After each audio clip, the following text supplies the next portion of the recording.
Gloire au Seigneur. Je voudrais aller avec vous dans le livre des Actes des Apôtres, au chapitre 8e et au verset 1er. Actes des Apôtres, chapitre 8, le verset 1er. Peut-être pour la sono, un peu moins de retour, là ça va mieux. Merci beaucoup. Actes des Apôtres, au chapitre 8e, et à partir du verset 1er, nous allons faire une lecture de la première partie de ce chapitre. Vous savez que le livre des Actes des Apôtres nous fait le récit de l'expansion de l'Évangile. Comment l'Évangile s'est répandu sur la terre et notamment à cette époque lorsque, après que le Seigneur soit monté au ciel, il lui donnait ce mandat. Tout pouvoir m'a été donné dans le ciel et sur la terre. Allez, faites de toutes les nations des disciples en les baptisant au nom du Père, du Fils et du Saint-Esprit, et enseignez-leur tout ce que je vous ai prescrit. Et voici, je suis avec vous tous les jours jusqu'à la fin du monde. Et comme la fin du monde n'est pas encore arrivée, on est encore envoyé pour communiquer cette bonne nouvelle. Et le livre des Actes des Apôtres, c'est ça. Lisez-le. Voyez comment Dieu s'est choisi des hommes et également des femmes pour que son nom se répande. Et il y a une particularité, ce livre des Actes, lorsque vous arrivez au chapitre 28, au dernier chapitre, vous avez l'impression que c'est pas fini. Ça se termine, comme on dit, en queue de poisson. C'est normal, parce qu'il n'est pas terminé, ce livre. Le Saint-Esprit agit encore aujourd'hui, alléluia. Parce que tant que le Seigneur n'est pas encore revenu, il y a des hommes et des femmes qui ont besoin d'être sauvés, alléluia. Alors nous sommes là dans Actes des Apôtres, au chapitre 8, et verset 1er, il nous est dit, Saul, c'est le futur apôtre Paul, mais avant de devenir l'apôtre Paul, c'était un homme violent, on aurait pu dire aujourd'hui un extrémiste religieux, et il avait approuvé le meurtre d'Étienne. Étienne, c'était un chrétien, c'était un serviteur de Dieu, c'était un diacre dans l'église de Jérusalem. Et il nous est dit, il y eut ce jour-là une grande persécution contre l'église de Jérusalem, et tous, excepté les apôtres, se dispersèrent dans les contrées de la Judée, de la Samarie, et des hommes pieux ensevelirent Étienne et le pleurèrent à grand bruit. Saul, de son côté, ravageait l'église, pénétrant dans les maisons. Il en arrachait hommes et femmes et les faisait jeter en prison. Ceux qui avaient été dispersés allaient de lieu en lieu, annonçant la bonne nouvelle de la parole. Philippe, c'était un collègue à Étienne. C'était un homme aussi qui servait le Seigneur, on y reviendra tout à l'heure. Philippe étant descendu dans la ville de Samarie, il prêcha le Christ. Les foules tout entières étaient attentives à ce que disait Philippe lorsqu'elles apprirent et virent les miracles qu'il faisait. Car des esprits impurs sortirent de plusieurs démoniaques en poussant de grands cris, et beaucoup de paralytiques et de boiteux furent guéris. Et il eut une grande joie dans cette ville. Il y avait auparavant dans la ville un homme nommé Simon qui se donnait pour un personnage important et qui exerçait la magie et provoquait l'étonnement du peuple de la Samarie. Tous, depuis le plus petit jusqu'au plus grand, l'écoutaient attentivement et disaient « Celui-ci est la puissance de Dieu, celle qui s'appelle la grande ». Ils l'écoutaient attentivement parce qu'il les avait longtemps étonnés par ses actes de magie. Mais quand ils eurent cru à Philippe qui leur annonçait la bonne nouvelle du royaume de Dieu et du nom de Jésus-Christ, hommes et femmes se firent baptiser. Simon lui-même crut, et après avoir été baptisé, il ne quittait plus Philippe, et il voyait avec étonnement les miracles et les grands prodiges qui s'opéraient. Les apôtres qui étaient à Jérusalem, ayant appris que la Samarie avait reçu la parole de Dieu, y envoyèrent Pierre et Jean. Ceux-ci, arrivés chez les Samaritains, prièrent pour eux afin qu'ils reçoivent le Saint-Esprit, car il n'était encore descendu sur aucun d'eux. Ils avaient seulement été baptisés au nom du Seigneur Jésus. Alors Pierre et Jean leur imposèrent les mains et ils reçurent le Saint-Esprit. Lorsque Simon vit que le Saint-Esprit était donné par l'imposition des mains des apôtres, il leur offrit de l'argent en disant « Accordez-moi aussi ce pouvoir afin que celui à qui j'imposerai les mains reçoive le Saint-Esprit. » Mais Pierre lui dit « Que ton argent périsse avec toi, puisque tu as cru que le don de Dieu s'acquérait à prix d'argent. Il n'y a pour toi ni part ni lot dans cette affaire, car ton cœur n'est pas droit devant Dieu.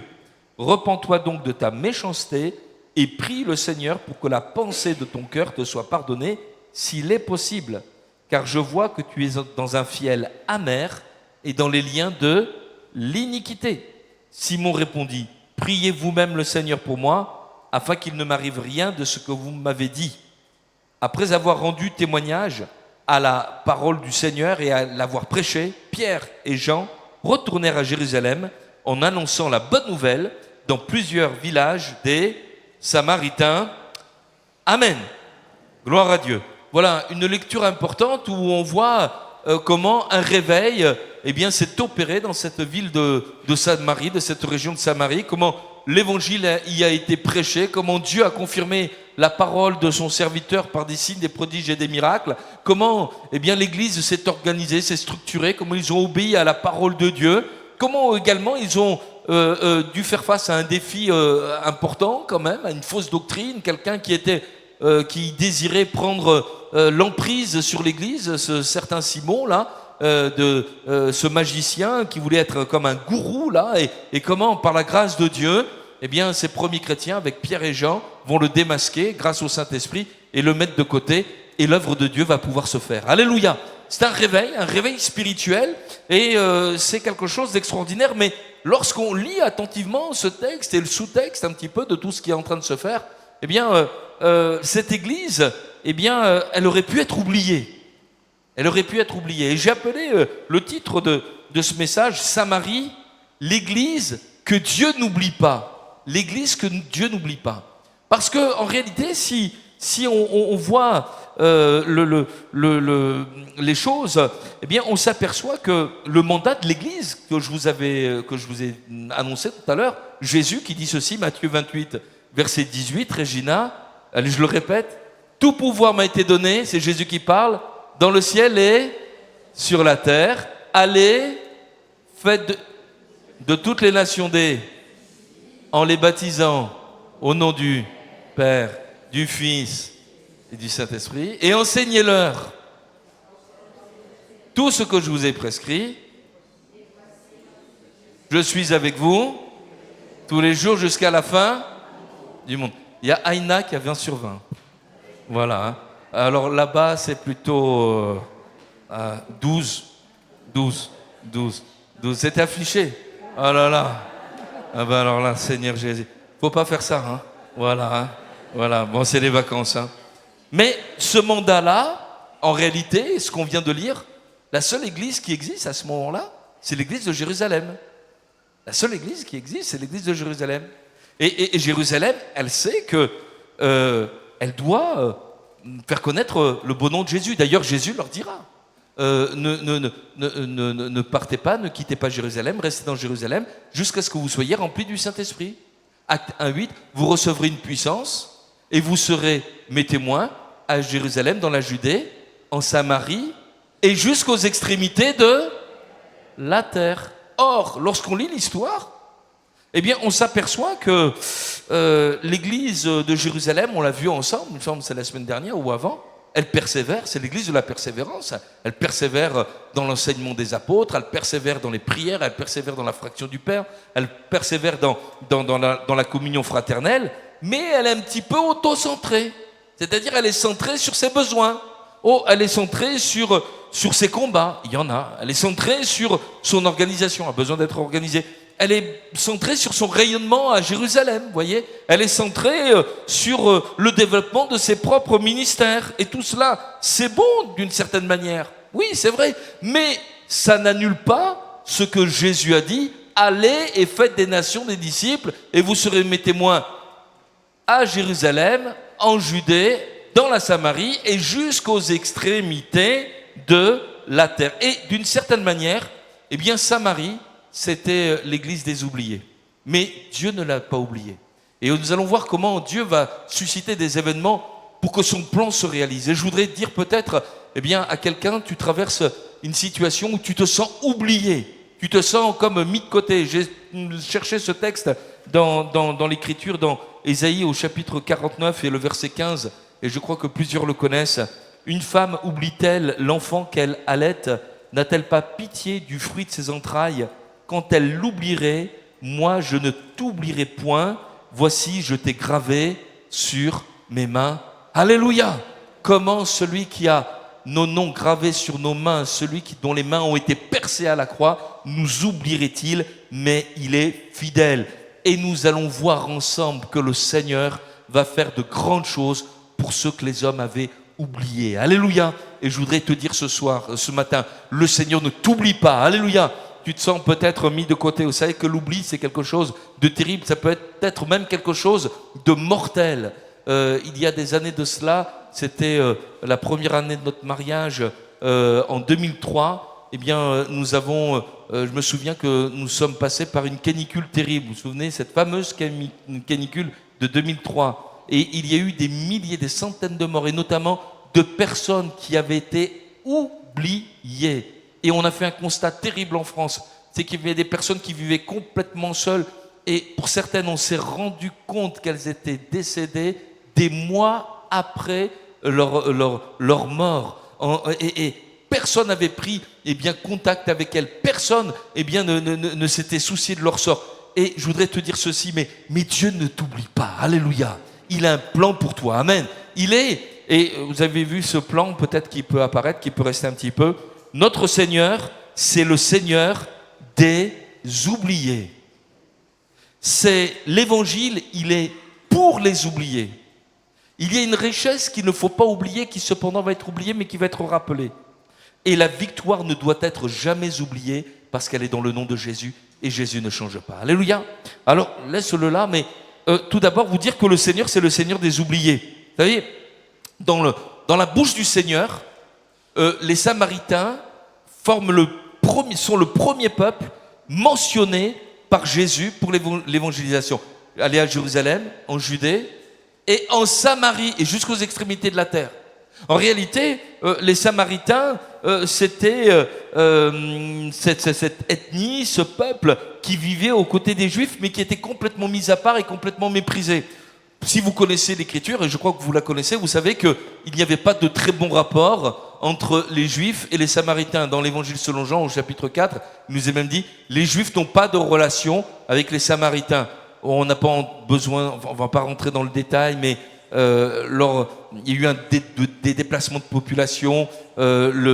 L'Israël du Nord avait été déporté dans des terres étrangères et on avait mis à leur place d'autres peuples, les fameux Samaritains qui s'étaient établis là, qui avaient essayé de composer avec leur culture et la culture judaïque, tout un culte, etc. Et quand les autres sont revenus, ils étaient là. Bon bref, ça fait des problèmes.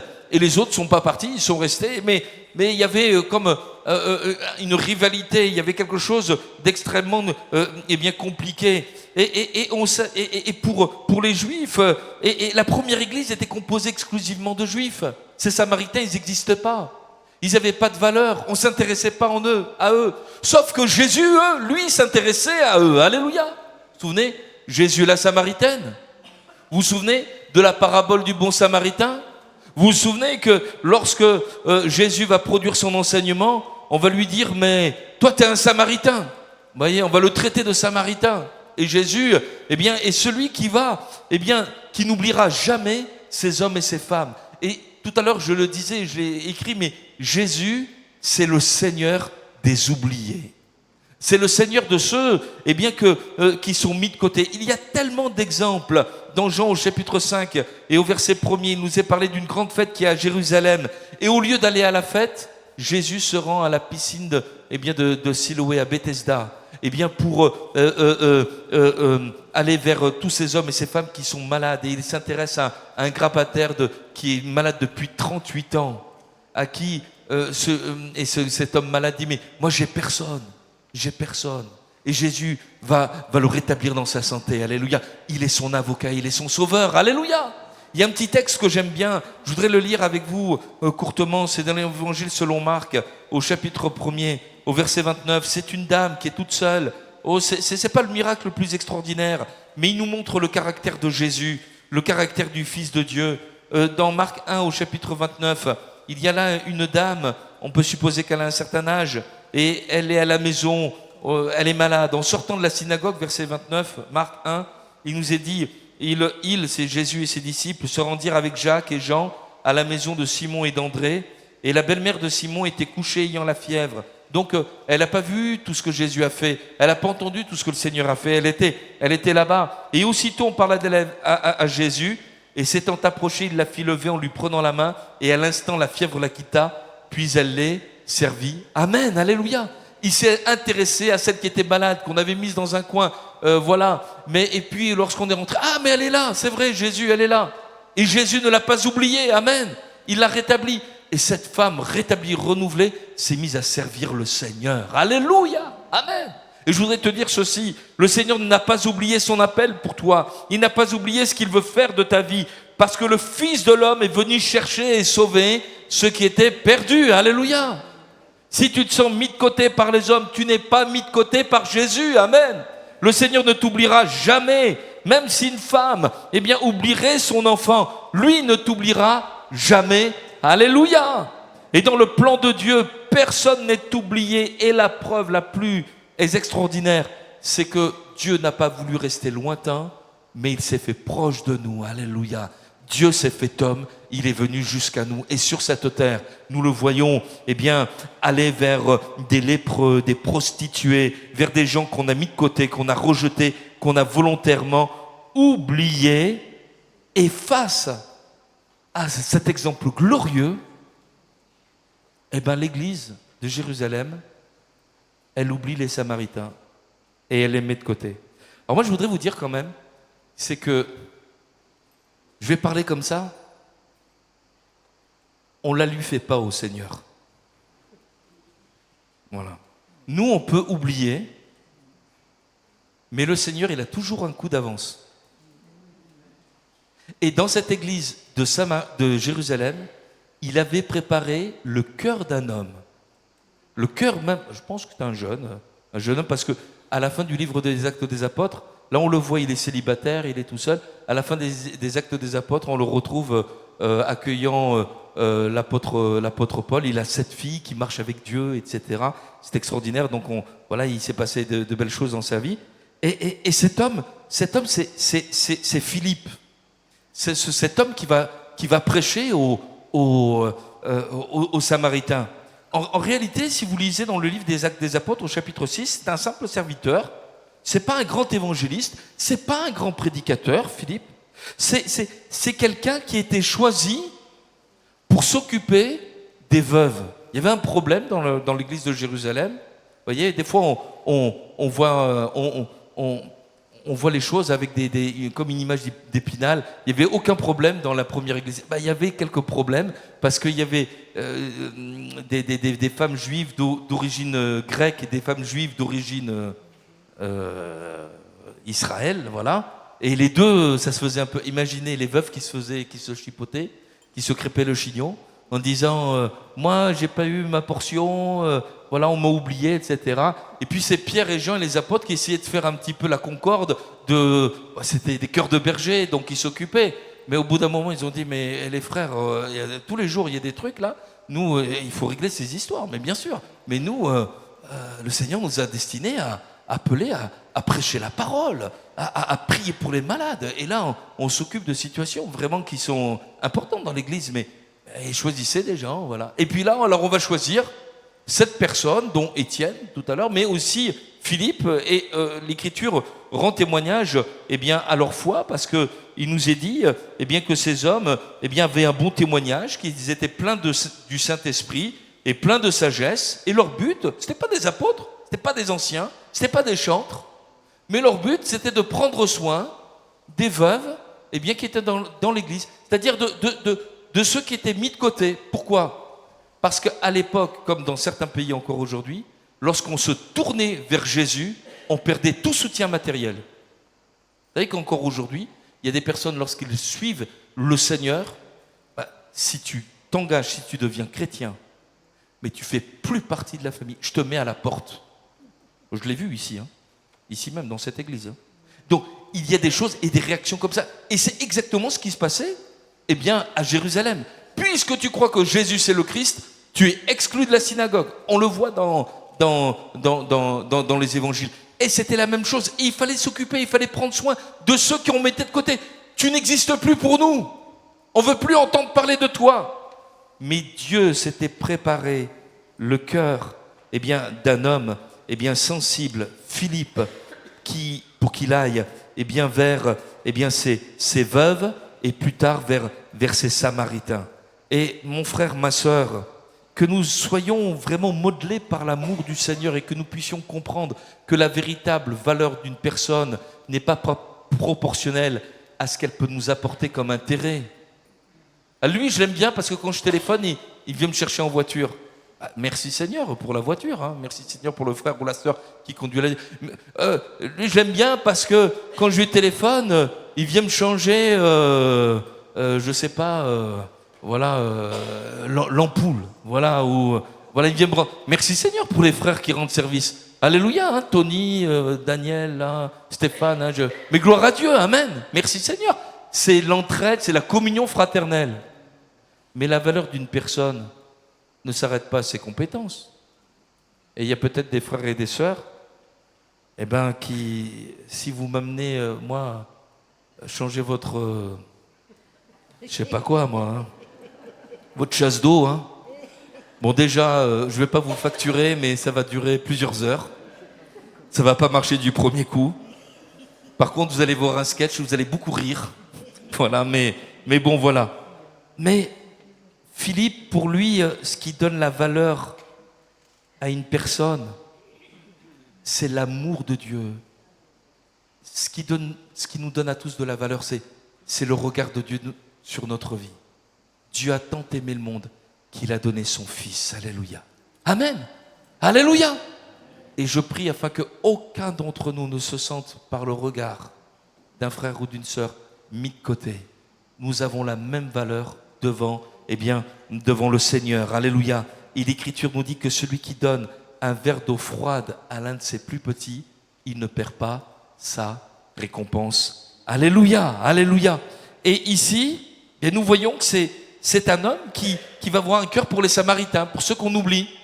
Dieu va être obligé, excusez-moi le terme, hein, de secouer le cocotier. Ah, vous voulez pas y aller? Vous voulez rester entre vous? Persécution. Et suite à cette persécution, qu'est-ce qui va se passer?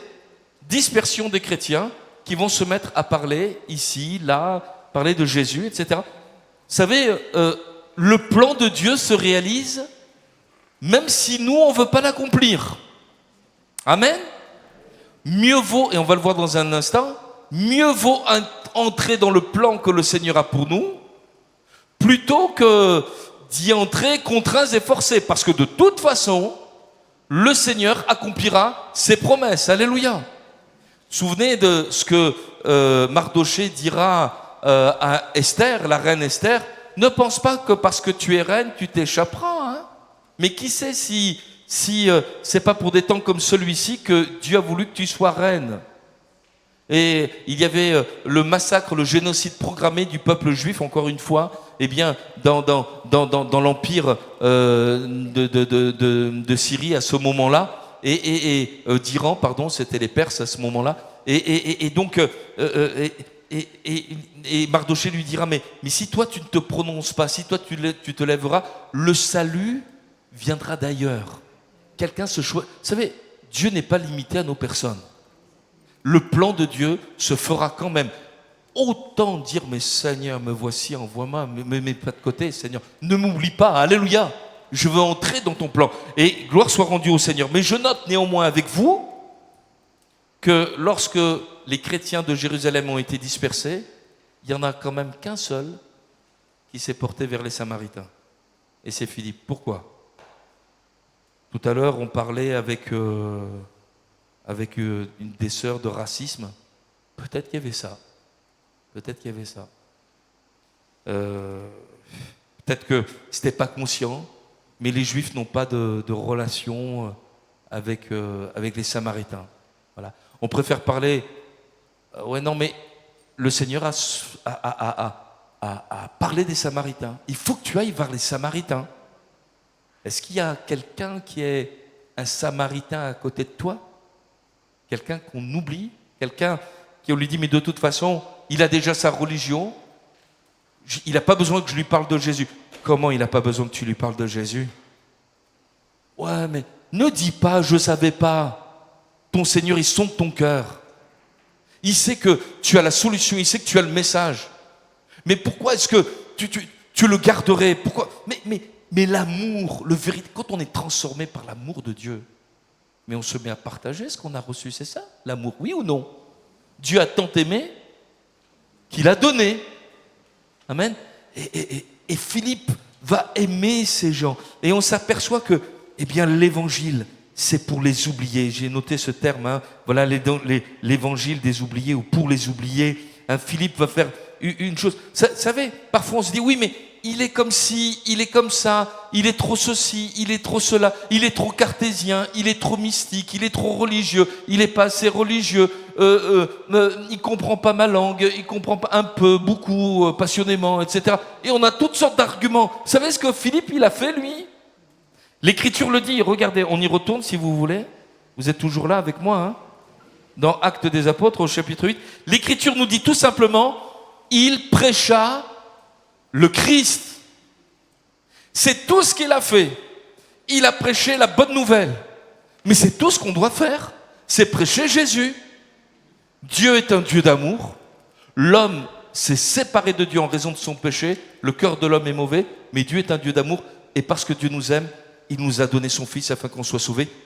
Qu'est-ce que tu en penses, toi? Où te situes-tu par rapport à Jésus? Et le Seigneur donne une onction. Il bénit, mais bien cet homme de Dieu qui va prêcher. Et c'est cela la volonté de Dieu. L'Écriture nous dit, je relis ça dans 1 Corinthiens au chapitre 1, verset 21, il a plu à Dieu de sauver les croyants par la folie de la prédication.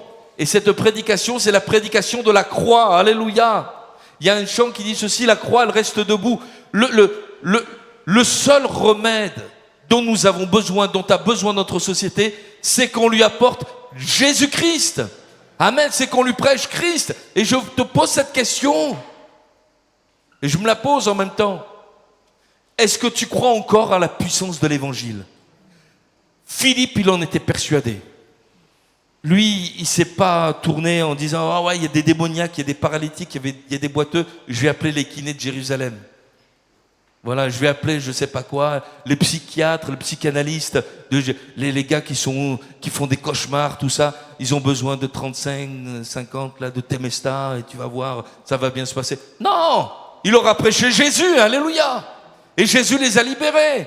Parce que Jésus, eh bien, a porté nos péchés. Il est venu pour détruire les œuvres du diable. Et il est venu pour nous sauver de la loi. Il est venu pour vaincre la mort également. Alléluia. Et nous avons tout pleinement en Jésus-Christ.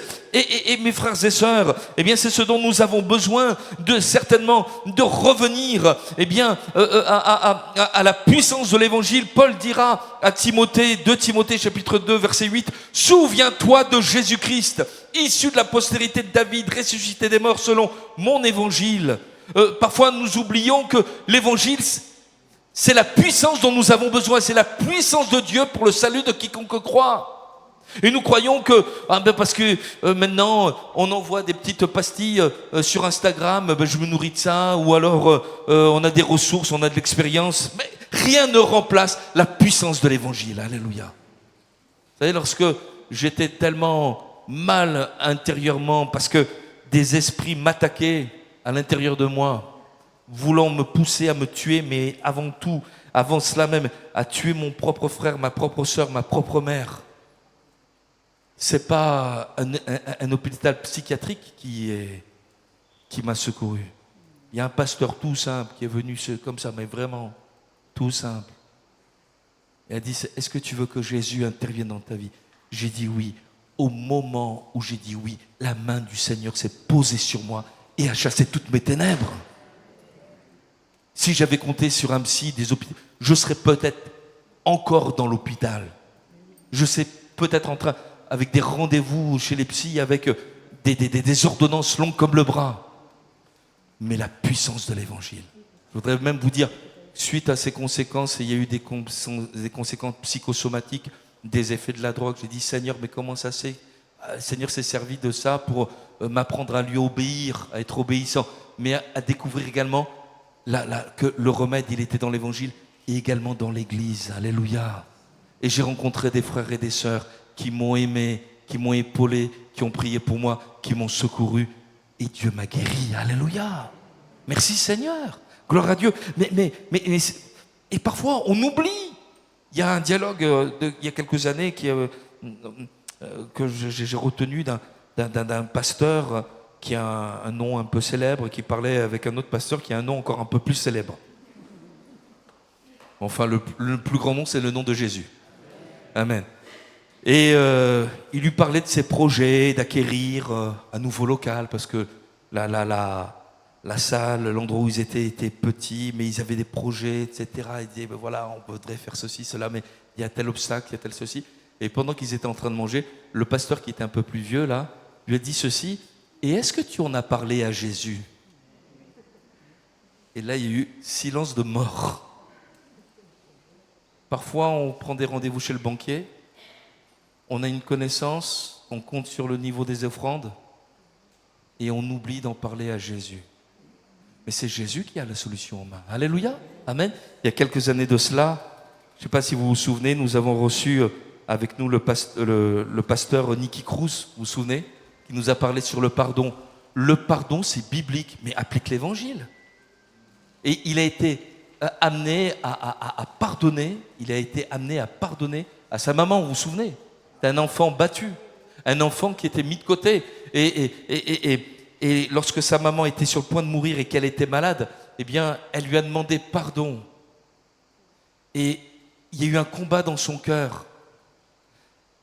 Et il lui a pardonné. Et il explique au moment où il l'a pardonné, il y a quelque chose qui s'est libéré. Sa maman a été guérie. Il y avait quelque chose de spirituel sur sa vie. Elle a vécu 25 ans encore. Alléluia. Amen. L'évangile est suffisant. L'évangile a la solution. Alléluia. Je me souviens de cet évangéliste dont la mère était une voyante, une sorcière, et qui pensait à se suicider malgré sa jeunesse. Et qu'est-ce qui s'est produit? On lui a donné dans sa ville où il habitait un petit prospectus. Et plusieurs fois dans la matinée, il est tombé sur des jeunes qui faisaient une distribution de prospectus. Il a pris ce prospectus finalement. Il est allé à la réunion. Et là, dans cette réunion toute simple, il a rencontré Jésus. Et il nous expliquait cela. Il disait au pasteur, moi, pasteur, c'était le dernier à partir. Écoutez, pasteur, je vais vous dire une chose. Ici, il y a la paix. Chez moi, c'est horrible. Il fait froid dans notre maison. On met le chauffage, il fait toujours froid. Il y a des esprits qui sont là. Je veux plus rentrer chez moi. Ça me fait peur. Mais écoute, il dit, mais je vais pas vous ennuyer. Je dors là sur la moquette. Vous inquiétez pas. Parce qu'il avait rencontré Jésus. Mais ayant rencontré le Seigneur, ayant donné son cœur au Seigneur, il est retourné chez lui. Et toutes ces manifestations ont cessé parce que l'évangile, c'est puissant. Alléluia. Amen. Et c'est de cela dont tu as besoin, de la puissance de l'évangile. Alléluia. Jésus est vivant, il est ressuscité. Je passe plein de témoignages, mais je me souviens de cette jeune fille qu'on suivait à une époque avec mon épouse. C'était dans la ville de Grenoble, et je me souviens qu'elle était complètement troublée, elle était désespérée, elle était abattue. Le Seigneur avait fait pour elle des miracles pour la sortir d'une condition très dure, et elle a rencontré le Seigneur. Et puis encore, il y avait une tumeur qui était apparue, et puis des choses qui étaient là. Et je me souviens, c'était un dimanche après-midi, il y a un pasteur invité qui prêche sur le psaume 13. Il ne l'avait jamais vu, il ne la connaissait pas. On était plusieurs centaines de personnes dans cette salle. Et il prêche l'évangile, il prêche la parole. Amen. Il prêche la parole. Et moi qui connais l'histoire de cette fille, je vois qu'il révèle la vie de cette fille. Il la révèle. Il apporte la solution. Elle est touchée, mais Seigneur, tu m'as parlé, alléluia. Elle se lève à l'imposition des mains. Il prie pour elle, elle fait un test le lendemain, la tumeur a disparu. Alléluia. Mais c'est ça l'évangile. Amen. Alléluia. Et je voudrais même vous dire, c'est gratuit. Amen. Donc on peut faire des économies au gouvernement. Merci Seigneur. Alléluia. Donc mes frères et sœurs, on a besoin de ça. Mais cette toute jeune église, je voudrais avancer, va rencontrer quand même un problème de taille. Parce que vous avez remarqué qu'il va y avoir une contrefaçon dans cette église. Il y a un homme là qui s'appelle Simon, le magicien. Hein, et Simon, alors vous avez remarqué, dans tout ce texte, que vous lirez dans Acte 8, il y a un adjectif qui revient souvent, c'est l'adjectif grand. Voilà. Par exemple, il y a une grande persécution, on pleure à grand bruit, mais il y a une grande joie dans la ville quand l'évangile est prêché, mais il y avait des grands cris, mais il y a un personnage qui se donne pour quelqu'un d'important, et il nous est dit, tous l'écouter du plus petit jusqu'au plus grand, et on disait, celui-ci c'est la puissance de Dieu, celle qui s'appelle la grande, vous voyez. Et lui, il était étonné parce que lorsque Philippe prêchait, il y avait de grands prodiges qui se faisaient. Mais notre Dieu est grand, alléluia. Amen. Notre Dieu est grand.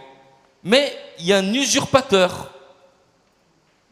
Quelqu'un qui veut se faire passer pour Dieu. Quelqu'un qui veut prendre la place de celui qui est grand. Tout à l'heure, on a chanté « Combien Dieu est grand ». Il n'y en a qu'un seul qui est grand, c'est Jésus. Alléluia. Mais là, il y a un homme qui... Et alors, vous avez remarqué, cet homme-là, il est un peu bizarre, là. Il se fait baptiser. Alors, Philippe, lui, c'est un évangéliste. Hein. Je vous ai dit, lui, c'est le salut des âmes, voilà. Allez, il a le cœur sur la main. Mon pauvre homme, là, allez, viens, toi aussi, marche. Mais on s'aperçoit, et dans la suite des choses, que cet homme-là, son cœur n'est pas droit. D'ailleurs, Pierre va lui dire, hein. Pierre va lui dire, ton cœur n'est pas droit devant Dieu. Et heureusement que Pierre et Jean sont venus, parce que s'ils n'étaient pas venus, l'Église était en danger de passer sous la coupe d'un gourou, d'un gars qui, lui, cherchait dans l'Église une position et un moyen de gagner de l'argent. Ça n'existe plus à notre époque. Vous pouvez être tranquille. Il y a personne comme ça. Non, ça n'existe pas.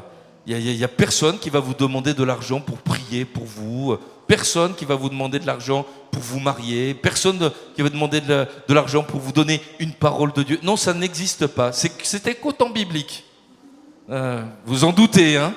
Eh ouais, parce qu'aujourd'hui, combien ça existe et combien des hommes et des femmes eh bien, tordent le sens des Écritures. Et c'est à ce moment-là que Pierre et Jean arrivent, et ils ne sont pas oubliés du Seigneur, mais au contraire, eh bien, Pierre et Jean vont asseoir l'Église. Je vous le dis tout à l'heure, c'est pas un reproche à l'égard de Philippe, mais Philippe, c'est un évangéliste. Lui, il prêche la parole à tout le monde. Voilà.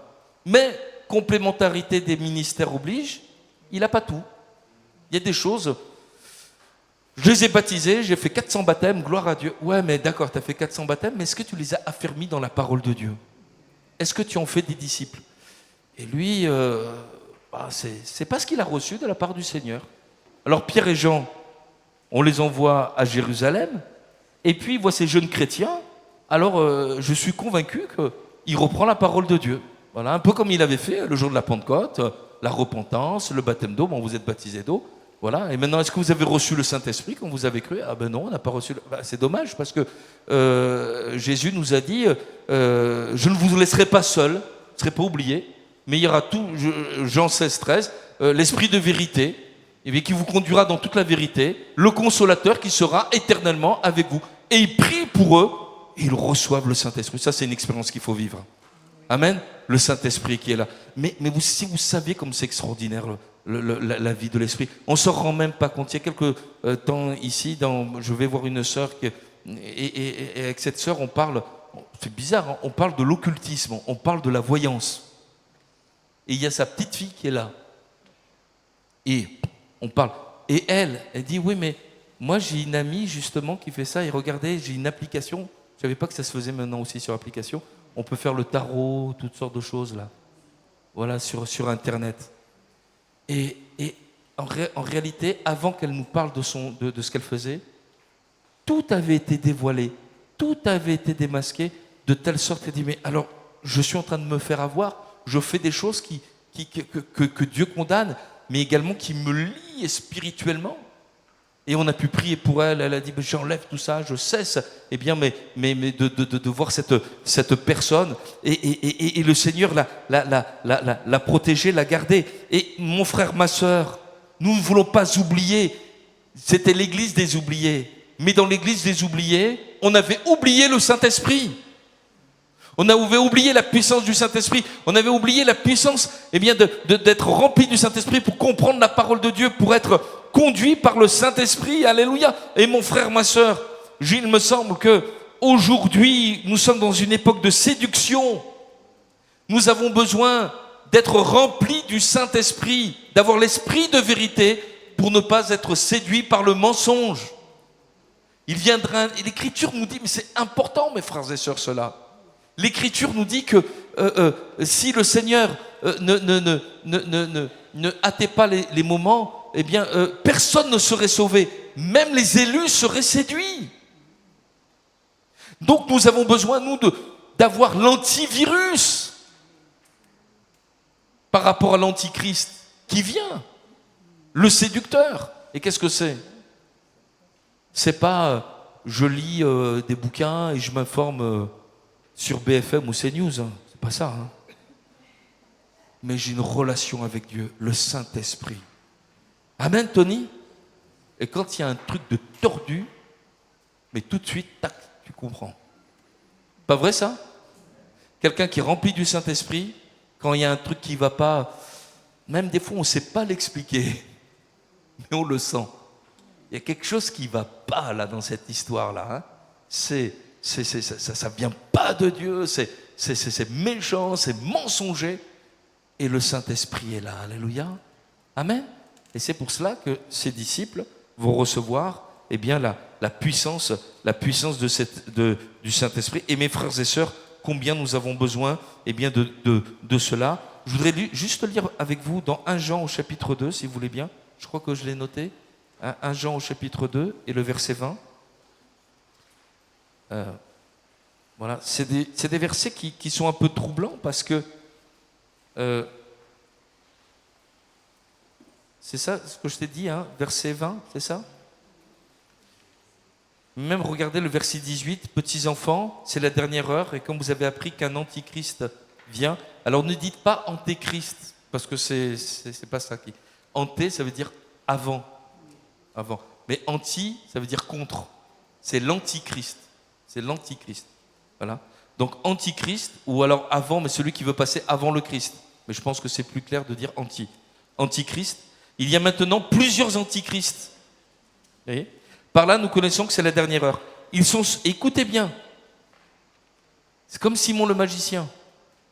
Ils sont sortis du milieu de nous, mais ils n'étaient pas des nôtres. C'est troublant ça, de savoir que des personnes ont pu connaître le Seigneur, mais se sont opposées à lui.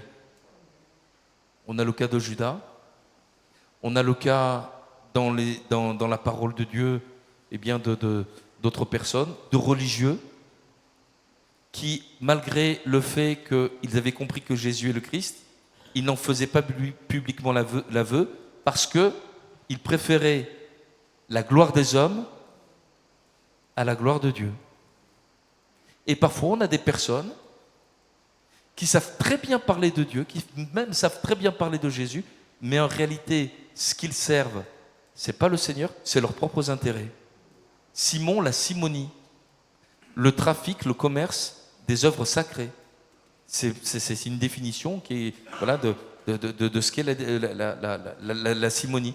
Et Jésus nous avertit. Hein. Ce ne sont pas tous ceux qui disent Seigneur, Seigneur, qui entreront dans le royaume de Dieu. Ouais, mais Seigneur, on a chassé les démons, on a prêché la parole. Je ne vous ai jamais connu. Retirez-vous de moi, ouvriers d'iniquité. Donc ça existe. Des gens qui peuvent faire des miracles au nom de Jésus, ils connaissent Jésus, mais Jésus ne les connaît pas. Alors vous allez dire, mais pourquoi alors il y a des miracles ? Mais parce que le Seigneur fait grâce à celles et ceux qui ont foi dans la parole qui est prêchée, parce que c'est quand même la parole. Vous voyez, vous me suivez ? C'est la parole de Dieu, c'est pas leur message. Donc, il authentifie quand même. Mais, c'est mes mots, hein, il réglera les comptes avec les messagers qui ont profité de l'évangile, non pas pour servir le Seigneur, mais pour servir leurs propres intérêts. Et par exemple, dans l'Ancien Testament, vous avez un cas comme ça, c'est le roi Saül. Hein? Il était là pour servir Dieu, mais au lieu de servir le Seigneur, il s'est mis à servir et il a persécuté David. Vous connaissez ces choses-là. Donc, je termine là. Donc, ils sont sortis du milieu de nous. Nana. Pour vous, verset 20, vous avez reçu l'onction de la part de celui qui est saint et vous avez tous de la connaissance. La connaissance, vous l'avez parce que c'est le Saint-Esprit qui vous la communique. Amen. La révélation de Jésus par le Saint-Esprit. Merci Seigneur pour les bouquins, mais s'il n'y a pas le Saint-Esprit, tu ne connais rien du tout. Tu as besoin de l'Esprit de Dieu, d'une révélation. Alléluia. Et il est dit ceci, je vous ai écrit non que vous ne connaissiez pas la vérité, mais parce que vous la connaissez et parce que aucun mensonge ne vient de la vérité. Qui est menteur sinon celui qui nie que Jésus est le Christ? Celui-là est l'Antichrist qui nie le Père et le Fils. Quiconque nie le Fils n'a pas non plus le Père et quiconque confesse le Fils a aussi le Père. Amen. Et dans ces dernières formulations, vous avez énormément d'indications pour vous permettre de comprendre ce qui est dans la vérité et ce qui est mensonger. Et il y a des religions, plusieurs, qui nient que Dieu est le Père, le Fils et le Saint-Esprit. Et qui nient la divinité de Jésus. On a besoin d'être rempli du Saint-Esprit. Amen. Amen. Alors je termine. Je termine parce que il est 12h. Mais je voudrais vous dire ceci, vous êtes mieux ici que dehors. Alors on peut rester encore longtemps. Hein. Voilà. C'est une victoire qui ne sera jamais oubliée.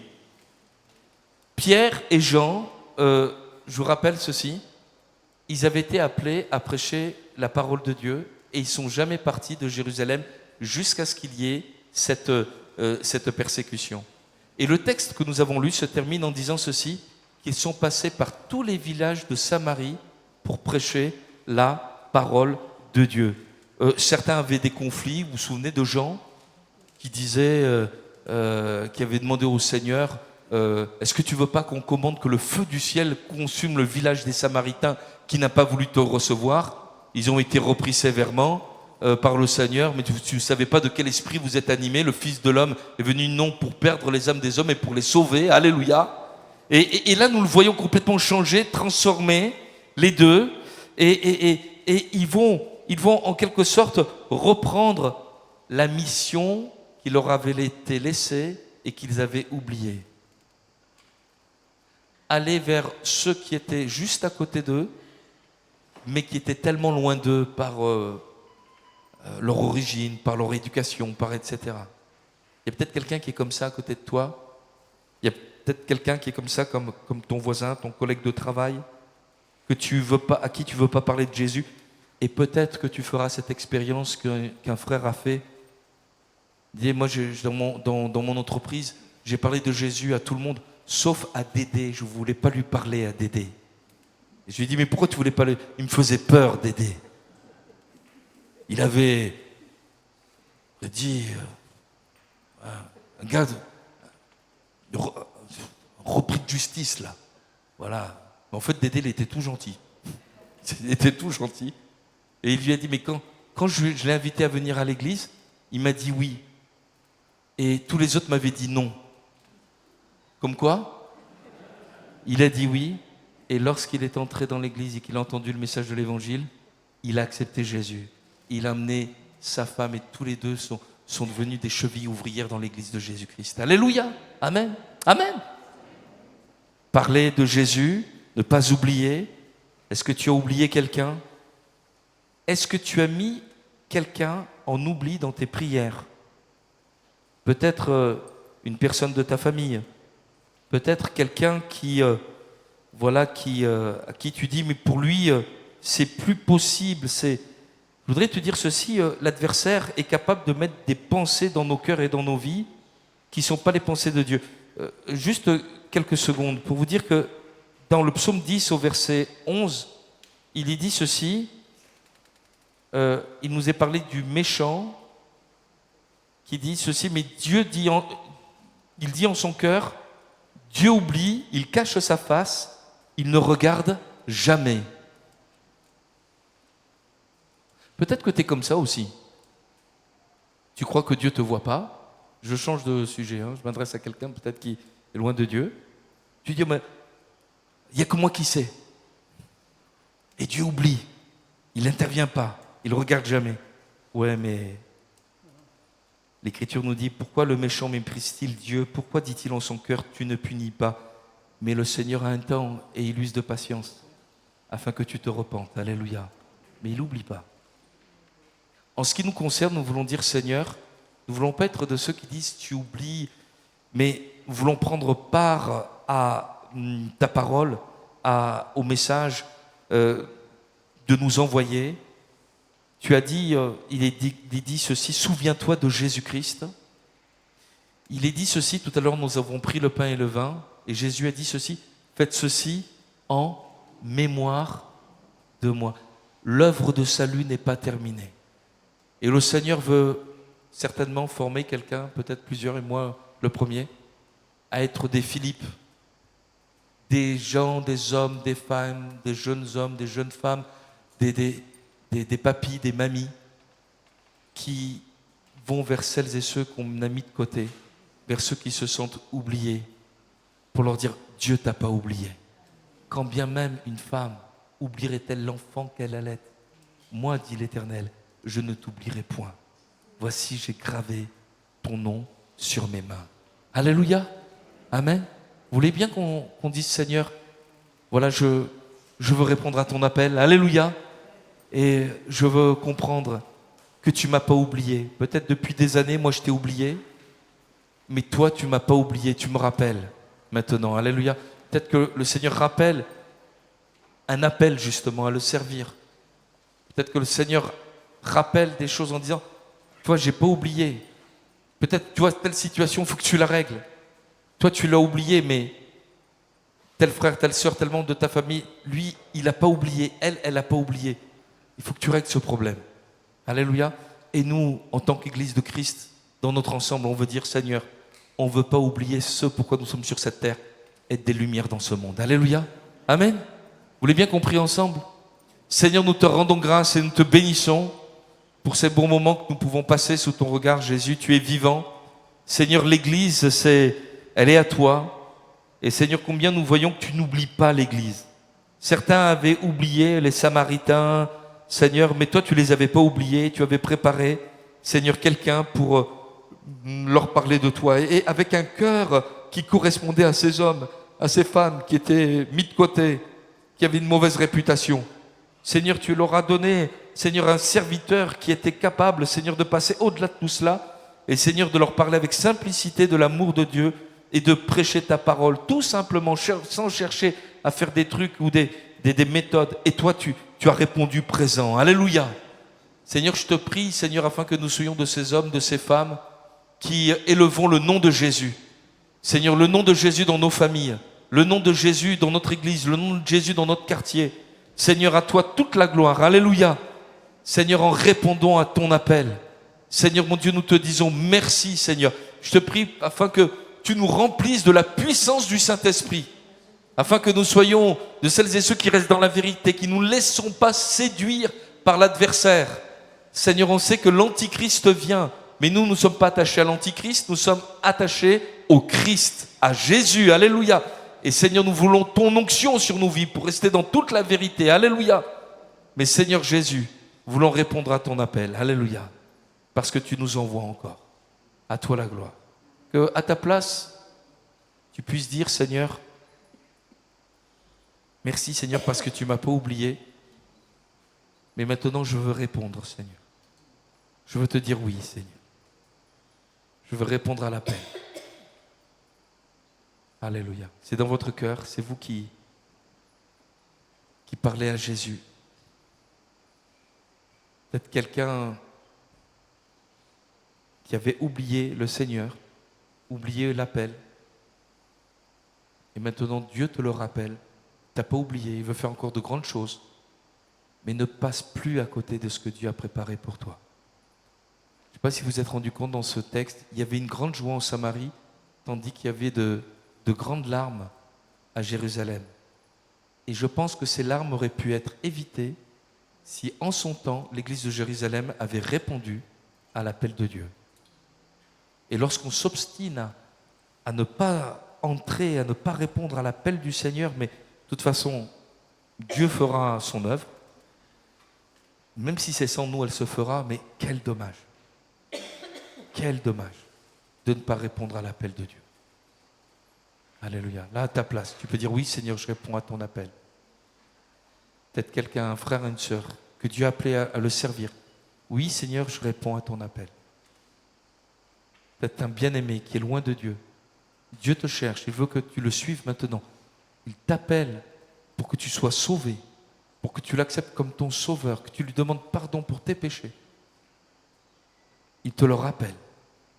Alléluia. Seigneur, nous te disons merci. Si certains veulent que l'on prie pour eux, quelques secondes encore, vous levez votre main, vous dites oui Seigneur, je veux répondre à ton appel, Seigneur. Alléluia. Oui, il y a plusieurs mains qui se lèvent, oui, je vous ai vu. Je vous ai vu, oui, je vous ai vu. On prie le Seigneur ensemble. Amen. Vous pouvez baisser votre main. Seigneur, tu vois ces bien-aimés, Seigneur, qui ont levé leurs mains. Seigneur, c'est leur foi qui s'exprime à ton égard pour dire Seigneur, merci pour ta grâce, merci pour ta miséricorde, parce que je me suis peut-être endurci, je me suis éloigné. Seigneur, j'ai fermé mon cœur, j'ai fermé mes oreilles. Mais toi, Seigneur, tu n'as jamais cessé de m'aimer. Et Seigneur, tu veux me rappeler, alléluia, dans le plan que tu as préparé pour moi.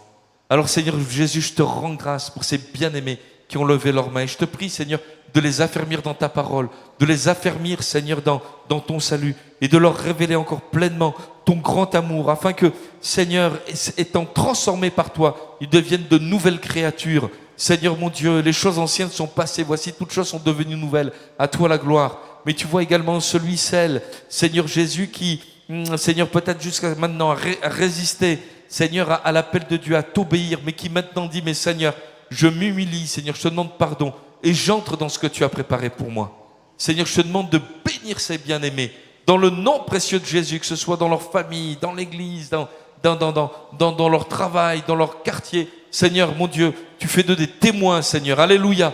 Seigneur, nous te rendons grâce. Change nos cœurs, change nos vies. Seigneur, mon Dieu, à toi toute la gloire, Père Céleste, dans le nom précieux de Jésus. Amen, Seigneur. Amen. Amen. Gloire à Dieu. Vous le relirez, acte 8. Et je vous invite à lire la suite d'acte 8, où vous verrez Philippe qui va aller à la rencontre de quelqu'un qu'on ne peut même pas savoir qu'il est là, complètement oublié. Il est dans un désert, c'est l'eunuque éthiopien. C'est la suite. Voilà, c'est vraiment un axe dans la vie de Philippe. Je vous rappelle que mardi, nous n'aurons pas de réunion, mais jeudi à 15h, film et fraîcheur, vous vous souvenez ça. Vendredi à 20h, ça sera évangélisation. Et on se retrouve dimanche à 10h. Que Dieu vous bénisse. À très très bientôt. Si vous avez besoin d'une question, je suis à votre disposition. Merci pour l'équipe de ménage spontanée volontaire. Que Dieu vous bénisse.